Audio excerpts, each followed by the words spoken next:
Okay, so there's been a fair amount of discussion about how Rockwool might impact our drinking water sources here in Jefferson County, and a lot of that conversation comes down to the fact that we are located on karst terrain.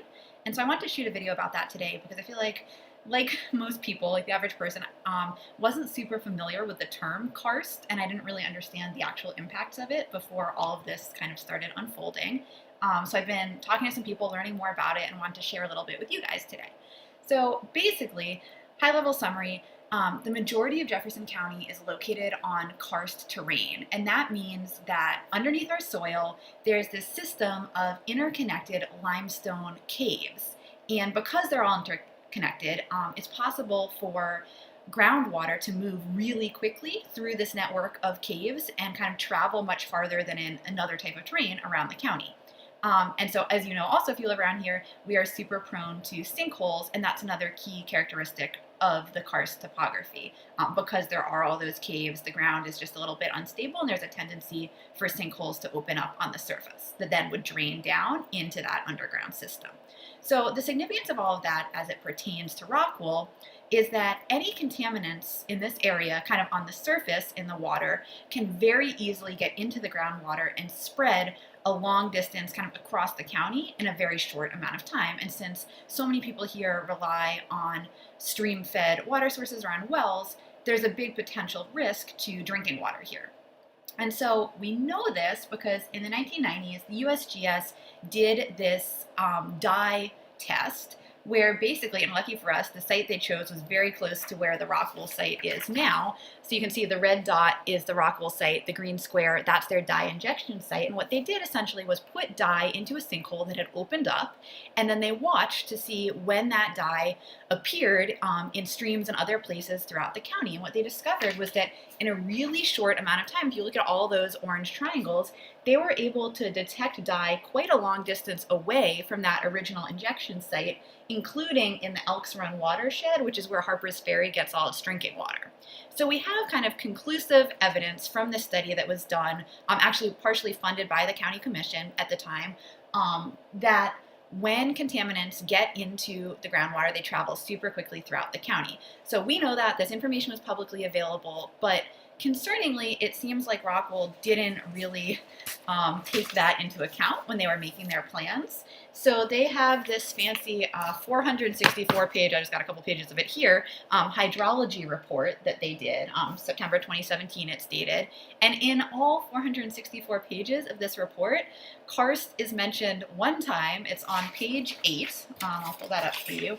And basically the reason that they're even referencing it is they use the fact that this facility is going to be on karst terrain to actually adjust their estimates of surface runoff down, because they know that in karst terrain, all that rainwater that falls is going to go really, really quickly into the soil, and so they don't have to account for as much runoff as they would somewhere else. So that indicates at least some degree of awareness of the fact that they're located on karst and that karst is prone to these issues of surface water very quickly dispersing through the groundwater through these underground channels.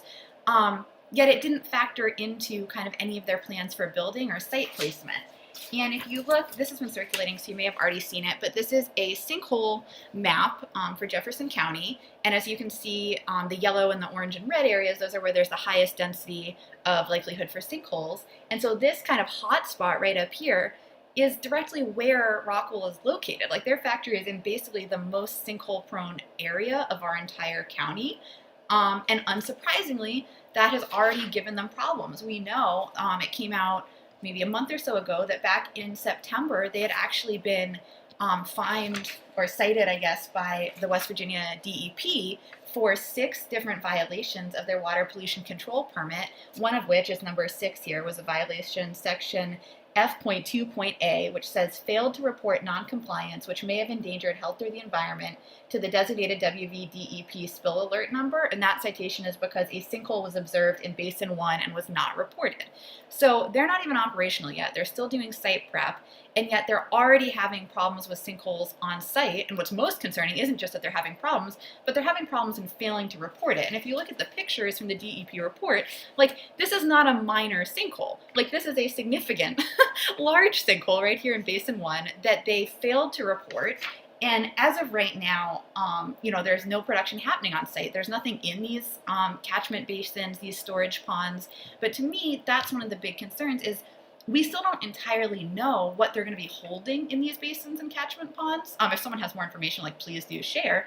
But I think that's kind of a red flag is if there's anything being held in these basins that has the potential to contaminate our drinking water sources, the fact that they have these sinkholes that were located on this karst terrain means that really all of our drinking water here in the county is potentially at risk. And then the other piece of this that kind of goes one step further beyond Rockwool's specific site is they're expecting to have this offshoot of the Mountaineer, the natural gas pipeline built to their site to service them to provide all their gas.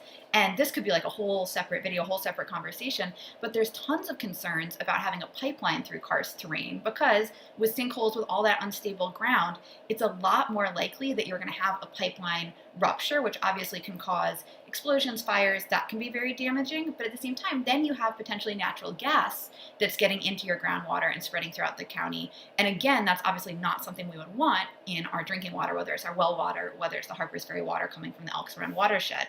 So I think there's still a lot of kind of red flags and concerns about the potential for contaminants to spread as a result of our karst topography here. And hopefully this video made that like a little clearer, broke it down, made it a bit more simple.